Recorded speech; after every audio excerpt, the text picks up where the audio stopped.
හාය ආදරණීය යාළුවනේ කොහමද? ජීවිතයේ හැම අත්දැකීමක්ම අඳුරු අත්දැකීමක් වේවා සොඳුරු අත්දැකීමක් වේවා හැම දෙයක්ම පාඩමක් කරගන්න එච්චරයි. අඳුරු අත්දැකීම් වලට ශාප කර කර දොස් නග ඉඳලා තේරුමක් නැහැ. අර සොඳුරු අත්දැකීමක බැඳිලා ඒවමයි ඕනේ කියලා ඇති එහෙම කරලත් ඇති වැඩක් නැහැ.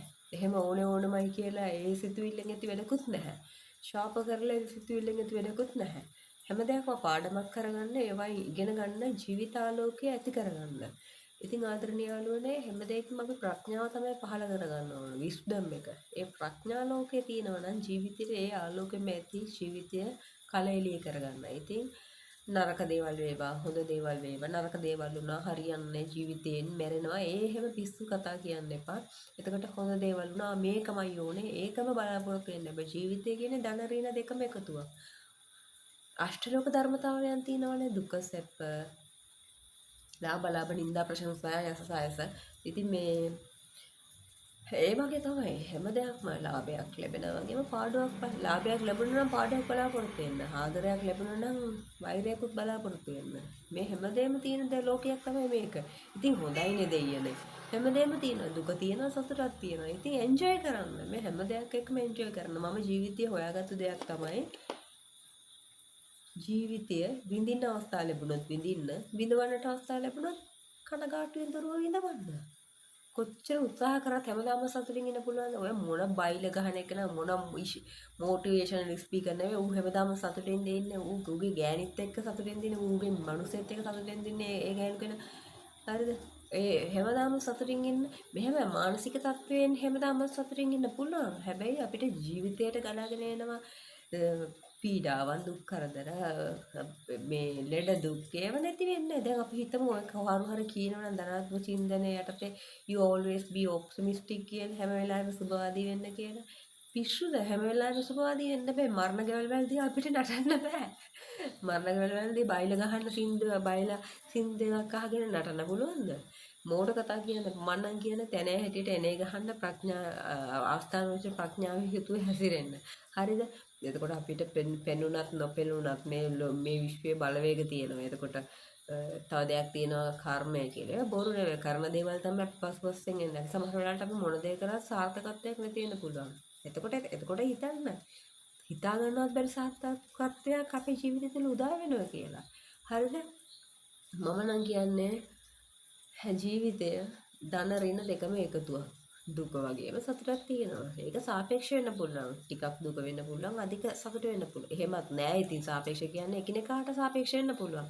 හැබැයි ජීවිතේ හැමෝටම වැඩි වැඩියෙන් දුක ලැබෙනවා. සතුටත් ලැබෙනවා.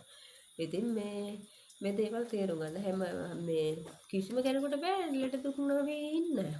මොන දේශකවරයෙක්ටද මොන මහාචාර්යවරයෙක්ටද මොන මේ පාරේ සිංහාකන මිනිසෙක්ටද ගණිකාවකටද එහෙම නැත්නම් මේ ගුරුවරියකටද ඕනම කෙනෙකුට ලෙඩ දුක් හැදෙනවා. හරිද? මේ විශ්වය විසින් හැමෝටම දෙන දේවල් තියෙනවා. හරිද? දැන් නරක පුද්ගලයෙක්ට වුණත් හොඳ පුද්ගලයෙකුට වුණත් මේ සූර්යයා කවදාවත් අසාධාරණයක් කරන්නේ නැහැනේ. ආලෝකය දෙනවා.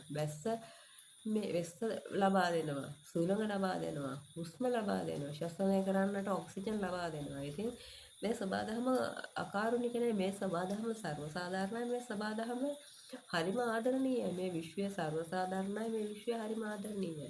හැබැයි මෙහෙම එකක් තියෙනවා. ප්‍රඥාව නැති මිනිස්සයයි ප්‍රඥාව ඇති මිනිස්සයා අතර වෙනසක් තියෙනවා. ප්‍රඥාව නැති කෙනා හැමදාම දුක් විඳ සැරිසරනවා. ඉතින් ඒක ඇත්තටම කිව්වොත් එයාගේ දෙයක්. ඒක මේ හරියන්නේ නැහැ. ඒ ප්‍රඥාව නැතිකමින් පීඩා විඳින තාක්කල් එයා දුකයි.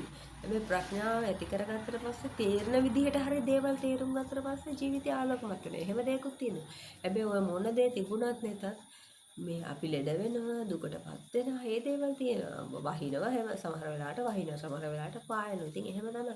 ඒ සබාධම් බලන වෙලාවකට අසහඳුරුයි, වෙලාවකට ආස පායලා හරි මානෝකමයි. ඉතින් කවුද කොහොමද කියන්නේ හැම වෙලාවෙම සතුටින් ඉන්න, හැම වෙලාවෙම සතුටින් ඉන්න පුළුවන්. හරි. ඔය ආදරය කරන ඔයාගේ අම්මා මලානම් ඔය හොම්මම කියන්නම්කෝ. අම්මා මැරුණොත් ඔයා සතුටින් ඉන්න. මගේ අම්මා මැරුණා.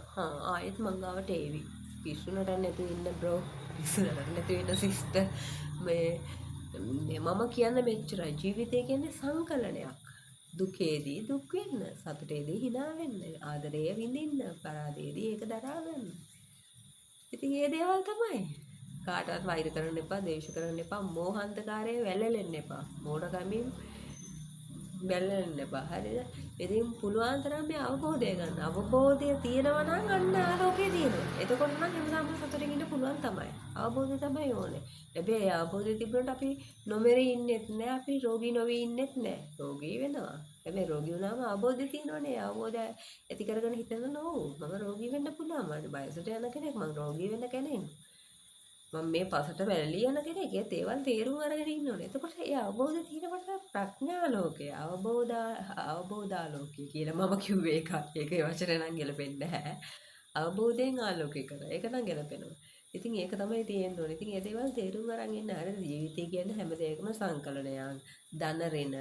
එතකොට ධන රින දෙකම අඩංගුයි. එතකොට අෂ්ටලෝක ධර්මතාවයන් තමයි ජීවිතය තුළ හැම කෙනෙක්ගේම ජීවිතය තුළ අෂ්ටලෝක ධර්මතාවයන් බද්ධ වෙලා තියෙනවා. ඒකට පිටුපල යන කාටවත් සතුට ආවයි කියලා සතුට තුල්ලු කරගන්නත් බෑ.